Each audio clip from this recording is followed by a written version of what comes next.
Is that human body really you? If this is so, then how can we explain certain individuals having out-of-body experiences? Or some people encountering aberrations such as spirits of deceased loved ones lingering around in their homes? If we cannot ignore these facts, then we must admit that the human body is not our real self. At this point, we may assume that we are some energy form that occupies a localized vessel that we call a human body. This energy form experiences joy, pain, birth and death. In a scientific sense, energy cannot experience these flavors of life. Energy merely exists. Energy appears as pain and joy. A human body made out of atoms, which is basically energy, is given birth to, lives a life and dies. In the end, the energy changes form and is recycled into something else. In the sense of existential energy, there are no such things called suffering or happiness. It is just that some form of energy being sentient, thoughts arise. With thoughts, comes ideas about life, likes and dislikes, attachment and aversion and hence suffering and happiness. These emotions are delusion created by thoughts. Thoughts arise from meaningless energy. So there is no basis for emotions, happiness and suffering to be real. They are mere delusion coming from the mind. Sentient beings are conscious and aware of their surroundings. There seems to be some consistency in the appearance of this universe to all sentient beings, and phenomena only appear different to the minds of individual sentient beings. No two people see things exactly the same, but there is a universality of every phenomenon such that it appears consistent to all beings. All of us see a blue sky, but our minds may interpret what it is differently.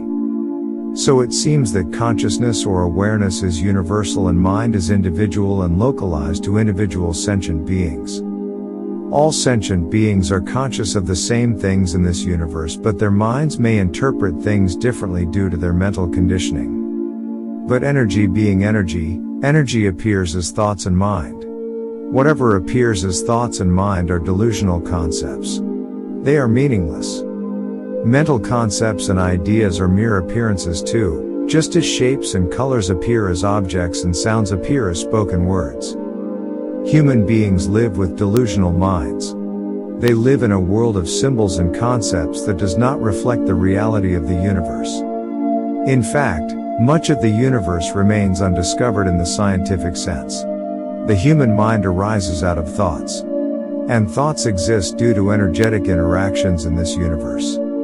So, energy being energy, there are no separate individuals. Everything is just a single field of energy that spans the entire universe. With energy interactions that create the illusion of individual intelligent life, and that works like magic. For there to be consistency to all phenomena, there has to be one single consciousness that is aware of everything. Let's call some person's life as a story depicted in a movie. Then in this world alone, there are billions of movies with all sorts of flavors.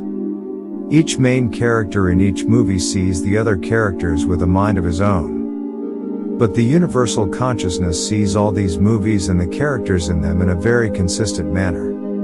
It sees what is, without the filter of the individual delusional minds.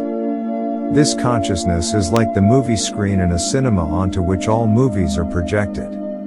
It is always present, unaffected, uncontrived by all the movies projected onto it. The screen is always aware of all the movies projected onto it, as is. But the characters in the movies may have many different delusional mental views. Movies end, people die.